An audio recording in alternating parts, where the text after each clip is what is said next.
we're much more interested in meeting couples where the woman is really into women, that she's not doing it for her husband's entertainment.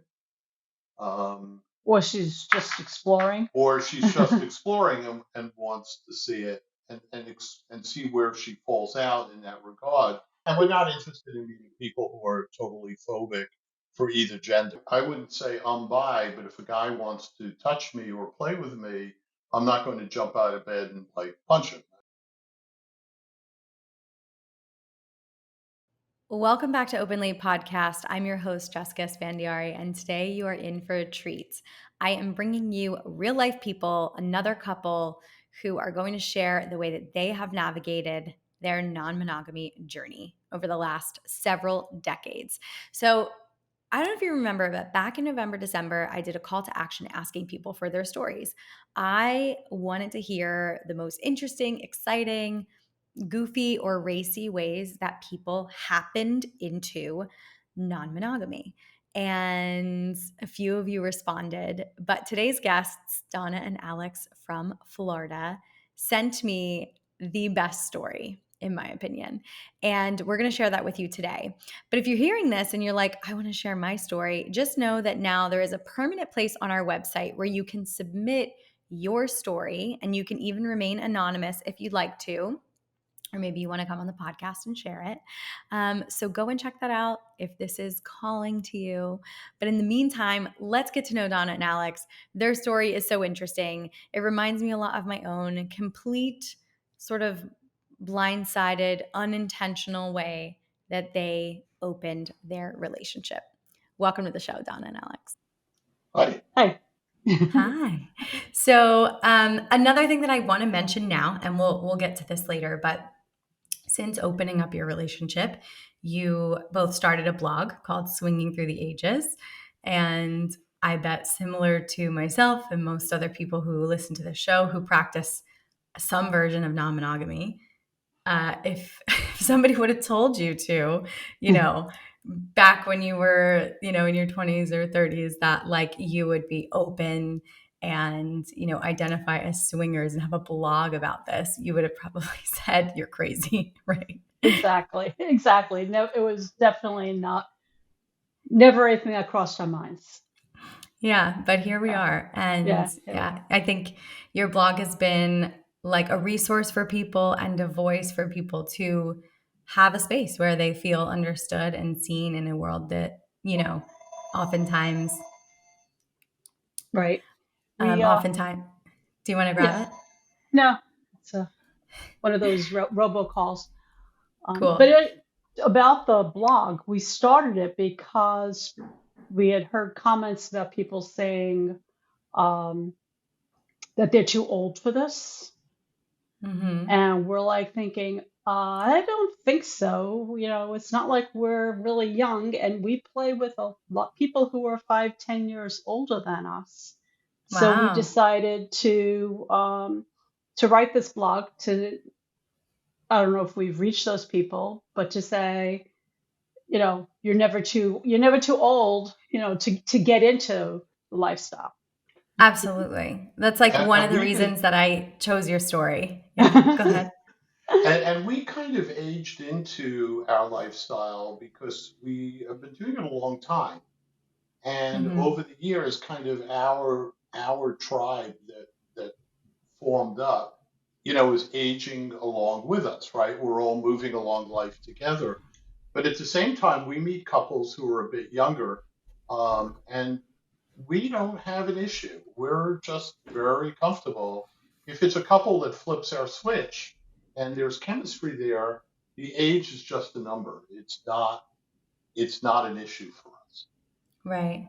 I love that. Yeah. I mean, because at the end of the day, chemistry is everything. It does not matter. Exactly. I've surprised myself with like people that I'm attracted to. And that's the cool thing about being open is you continually get to explore your sexuality as you age, where I feel like for many people, maybe not everyone in a monogamous relationship, you tend to stop exploring because you're like, oh, this works. And this is the end goal. But I want to go back to sort of the beginning, and you guys were on the Normalizing Non-Monogamy podcast as well, which I was on. And that's actually the first way that we connected with Emma and Finn. So for those of you who don't know about that show, it's also another amazing podcast about non-monogamy. And Emma and Finn are just like angels in the work that they do as well. But for people who don't know you, let's take it back to the inception, right? Because it's such an interesting and organic story. And honestly, I feel like this is the way that everyone maybe wishes that it would go down. So why don't you just take us through the story that you shared with me? Okay, I can start. Our relationship actually was organic in the same way. We were best friends, and as Alex likes to say, friendship got out of hand. So we were best friends for like 3 years before we decided to become quote unquote a couple. And so we would have many conversations. I think one of the conversations way before we knew what that lifestyle was that I always felt it wasn't natural for to be mated, if you want to use that term, for life with one person. But we always said if we ever had an affair, we'd have it together. And this was, just joking, but and we didn't know anything about non-monogamy. It was, to your point, very organic. It was to us just the way it should be. It was just normal to us. Right. Whatever normal is. So yeah. I had friends that I had met before I met Alex. And we just became very close friends. And the husband and I would flirt, but I would always say, well, you're married, we can't, let's keep moving. And then when Alex came into the picture, I introduced them to these friends, and it just clicked. Because sometimes you have friends and it's like, well, you like the husband, you like the wife, but you don't like, all four, you don't get along. And I know, it's a tough dynamic. Yeah. And we just clicked from the beginning. So our foursome friendship developed. And then I guess organically it developed into something else. So what had happened was that we would go out with them and we'd go to dinner, we'd go to the movies, and we'd find our way back to their house because they had little kids at that point. So they're exactly our age, but they were married a few years ahead of us.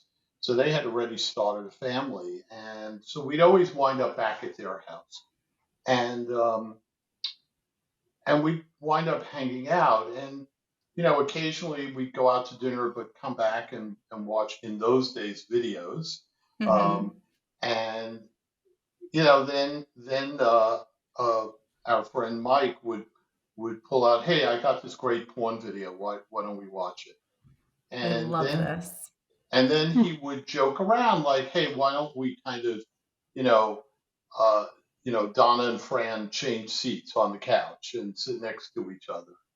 And over time, it moved on from just sitting next to each other and holding hands to making out and oral sex. And just at that point, I like to say we didn't need porn. We didn't need the porn movie anymore. Right. So we watch a movie and kind of like kids, just sit there making out and starting to play. And with each other's partners. With each other's partners. Right. And we never really thought much about it. And we weren't playing or hooking up with other couples. It was just with them. And we were kind of a polyquad before we knew the term. So the four of us didn't know any of this language.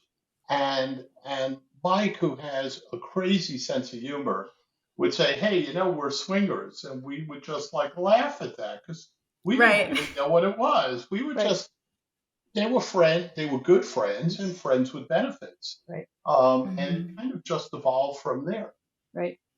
And it continued for a good 15 years. Yeah. Because then we had kids and our kids got a little older.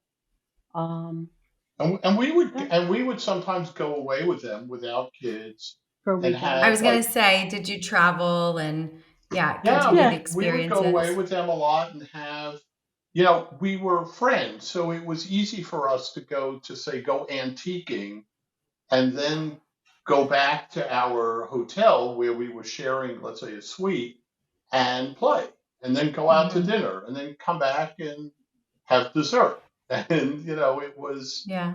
it was it was just kind of a very normal.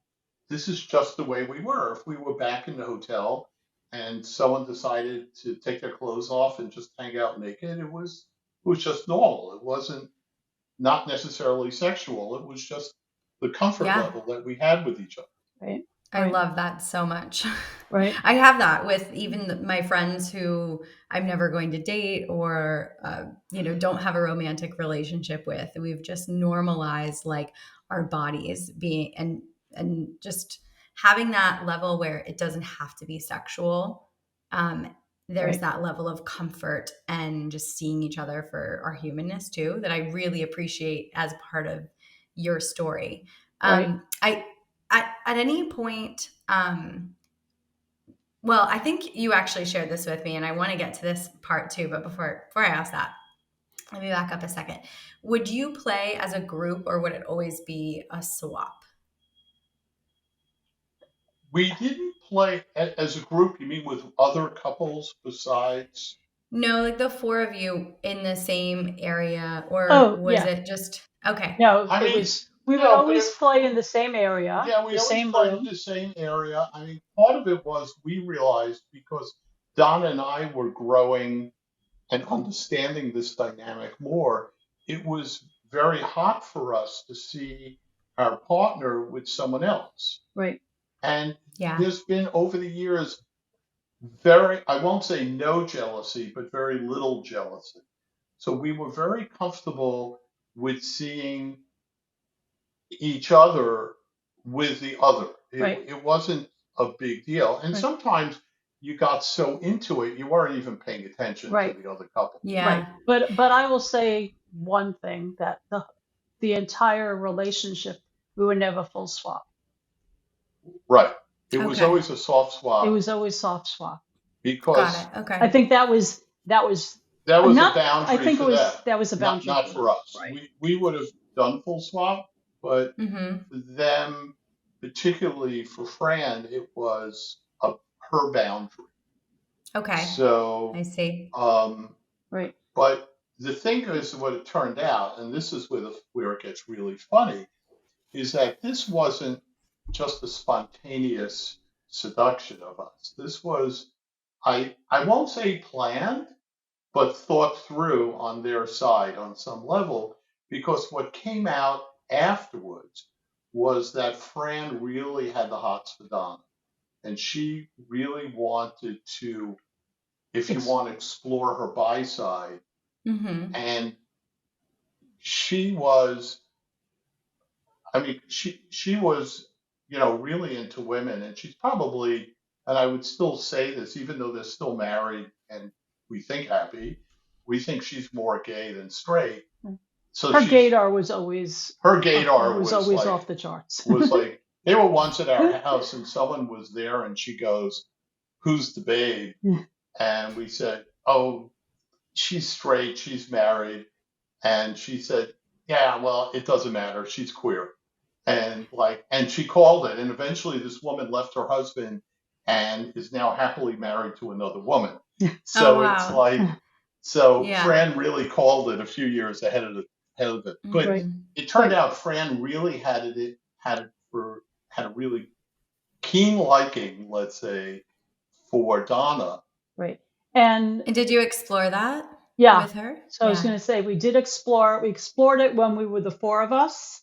Mm-hmm. Um, and then there would be times, um, especially there were times when I was in between jobs. I was out of work for a Mm-hmm. while, and we would meet. She'd come over to the house, and the two of us had a couple of dates. Okay. It was always, I remember it was always a little awkward at first. We'd be talking, or occasionally, the guys would, if we'd be the four of us, the guys would say, "Hey, let's go get some soda downstairs or drink downstairs," and they would leave us The drink upstairs. downstairs. Right, the It's drink, like, right. So we did explore it. So that was, and and for myself, way back when, I mean, I guess when I was maybe junior high school, I used to think about whenever I'd fantasize, it was always about girls because I didn't know anything about guys. I didn't date till I Yeah. was in college. Um, so maybe that was something that I didn't know about. So, but I was very open to it when she suggested it. Yeah. Okay. And did you continue then to develop your attraction to women, like post when Post you this, stopped? Post this relationship. yeah, Yeah. definitely, Do definitely. you identify as bi or queer still? I guess I identify as bi, um, because I mean, I'm like, Alex is always asking me, well, you're always saying you're bi. And I'm like, well, I don't walk down the street and look at women and go, oh, I'd really like, to be with her. but she doesn't do that But, for guys either. but yes, I So do more for a guy. But when we're with a couple and even when we've been just separate, little desire, which is another story, um, I have just gone off and had time with a woman. So Okay. I guess I would identify as bi. Not, I mean, I can't figure out all the LGBTQ plus Yeah. whatever. It's the labels are interesting, right? Because Right, sometimes they're confusing. Sometimes they can be really empowering and help you like, oh, I understand myself. Like this is very clear. right, And then other times it can feel a little bit like boxy if you're then right, realizing that you're kind of lending yourself into another side of the spectrum. Or so I always think it's a fluidity thing. And it's like chapters right, and seasons in our lives. right. But yeah. Yeah, but So it's very fluid because we are not into labels themselves. Um, and but for us, it's important to when we meet new couples, we're much we're much more interested in meeting couples where the woman is really into women, that she's not doing it for her husband's entertainment. Um, or she's just exploring. or she's just exploring and wants to see it and see where she falls out in that regard. It's not, and you always say you always want women who are going to Yeah, reciprocate. I want women who agree exactly. I don't want it one yeah, way. If I'm going to do it, I want it both ways.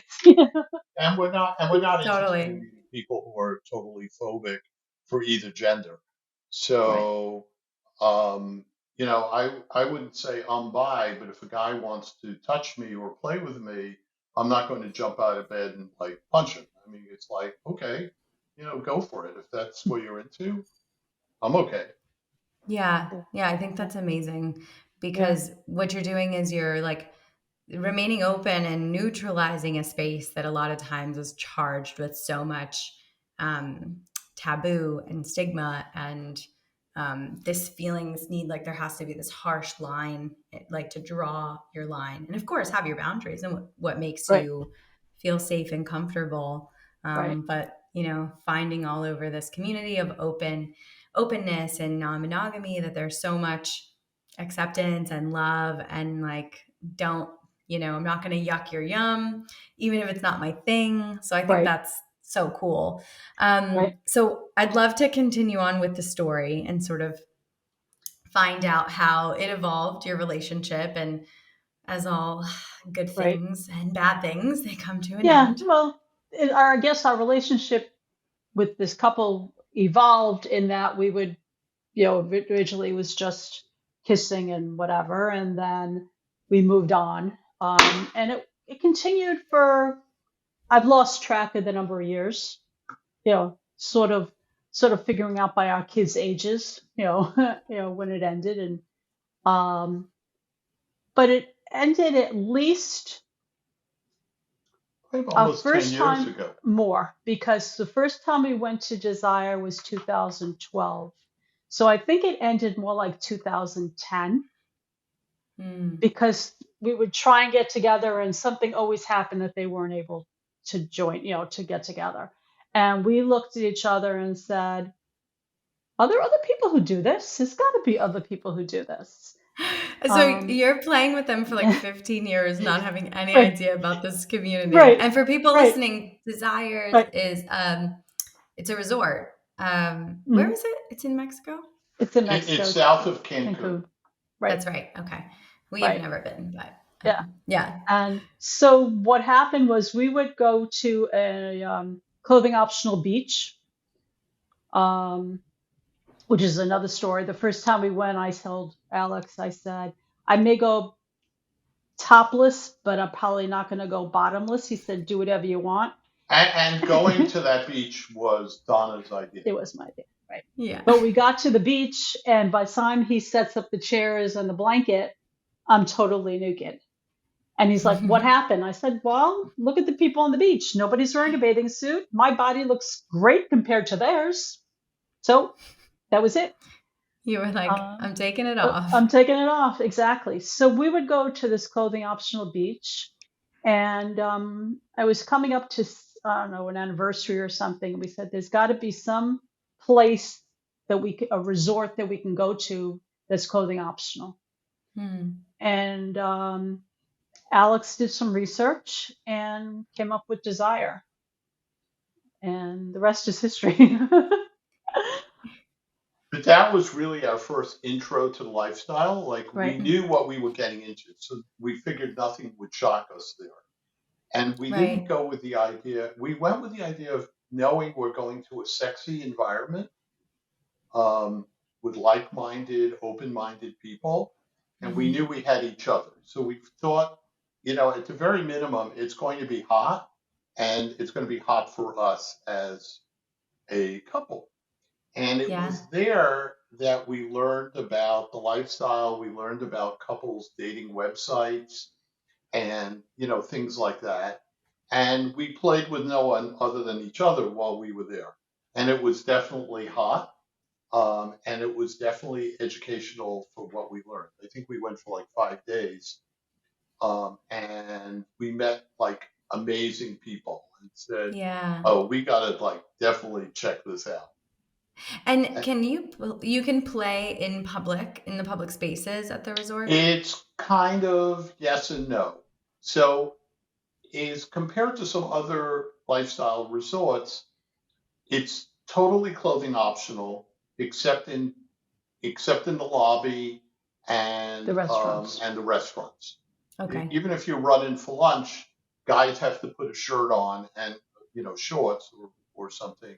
And women have to wear some cover-up. And the women can wear a very sheer cover-up that leaves zero to the imagination. But those are the rules. And you dress for dinner. People tend to dress nicer for dinner. And it's really funny because you meet people during the day at the pool, and at night they're all cleaned up and go, do we know you? Kind of thing. Yeah. Right. But the resort, in terms of play, at the pool, you're not supposed to. There is a little bit that goes on, but nothing overt. But by about 4:00, people start migrating over to the jacuzzi. And at the jacuzzi, anything goes. In the jacuzzi, there are beds and lounge chairs around it and things like that. And then at night, off the disco, there's a playroom that it varies from night to night, what's going on there. But a lot of times after the show and dancing, people find their way back to the jacuzzi. And we've been to the jacuzzi. We've closed the jacuzzi at like 2 or 3 in the morning. Right. Also, a lot of couples go back to their rooms. They'll meet a couple and they'll, to take it to the next level. Some people don't play in public. They just go back to their rooms. And some people don't play at all. And some people don't play at all. Right. But right. But you can be at the jacuzzi, and it's like a giant cocktail party of naked people in 100-degree water, and you look over someone's shoulder, and on a bed there's a couple going at it. And we always like to joke, is that couple having sex? Oh my God, you sound just like my husband. He always makes like the silliest jokes like that, Right. So will be it's, out. but sometimes that could be us, or it could be us with another couple. So it's like, um, but it's more of a slightly upscale resort. It's not like a Hmm. giant frat party, and it's not an ongoing orgy. Hmm. So, Right. and Yeah. it's not inexpensive. Yeah. Thanks for sharing all that because we've really Right. never talked about that on the show ever. And, for everyone listening, you guys always ask me Mhm. like, where do we meet people? And there's no one in my, I live in Missouri. And it's like, well, if you're really dedicated and you want to expand your horizons, a lot of people can go to these places and dip your toes into the warm water, and like Right. Donna said, there you can show up and not do anything and just really Right. take it all in with your eyes. And even that can be like the sexiest thing ever. Right. Exactly. Right. Yeah. But I guarantee you'll meet amazing people at, this. I've never been, but I've been to places like it. And yeah, just everyone is so great. We've met amazing people. Some of them, and over the years, we've accumulated friends who we meet again there, or we see, Mhm. because they're all over the country and all over the world, that we've met up elsewhere or there, and we have like this group of people who we meet up over July 4th. Obviously, it got a little bit waylaid because of COVID, but we're in constant touch with some of these people. We're texting back and forth. Um, we're sometimes we're aware, life events, kids getting married, or some of them Mhm. having grandchildren. We're friends you meet, people you meet when you're naked become amazing friends. Right. Yeah, because But it's like you're so authentic already. Right. right, Exactly. exactly, Exactly. exactly, You're on and the same wavelength. I was going to say that when we went to Desire again, we learned about all the different sites, and not a lot about the lifestyle. I mean, we didn't learn about poly and things like that. I don't think when we were there, it still was something new. Um, but it gave us a way when we got home to say, hey, let's see if there's other people near us who we can meet up with. Hmm. and by the way, we've Right. met plenty of poly couples there, like Yeah. Right. poly quad couples who come. They live in different parts of the country, and this is their way of meeting. And they socialize a lot with people, but they're not playing with other people. Right. It's They're closed. and Right. they're coming with each other, and people are very, at least we are, and others, our friends too, are very respectful of that. We're Right. not Hmm. trying to interlude because this is their time together as couples, and Right. and there are other people who are not like that. It's really varied who, come to a resort like that. Right. But Yeah, what all I over the was going to spectrum. add is Right. that this whole journey of ours has been amazing for us as a couple, How so? um, Right. because we just, We communicate so much better. Well, we always communicated. I don't think we had a problem with that, but I think we communicate a lot more and look for other things to do. Hmm. Um, and right. we're just so open with each other. Um, and I come from a professional world where I couldn't really talk a lot about what I did day to day because there were restrictions on what I could say and what I couldn't say. Hmm. So um, this is a way for me to open up, and it enabled us to. I think we started at a good place because it didn't start it really as a romantic relationship. It started as a friendship. Mm. And it's only over the years gotten deeper. And this has really opened us up to really great people who are also very transparent and Yeah. Right. very honest. Right. And we've developed, this gave us a chance to meet people you never would have met, you know. But what we found in the lifestyle is that you can talk to people about anything and everything. So we have friends, you talk about, the grandkids, you talk about, retirement, what are you doing here? Um, as well as, where do you want to go for dinner? Where do you want to go play? Or what show do you Yeah. want to go see, or It's what movie, or right. it's. But it's funny because when we go out with and most of our friends now are similar to us, they're lifestyle friends, and we go out sometimes. We don't play. We just go out to dinner. Or we go out to a show or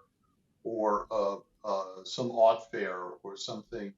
And but the thing is, you can have the most honest, open conversations with them.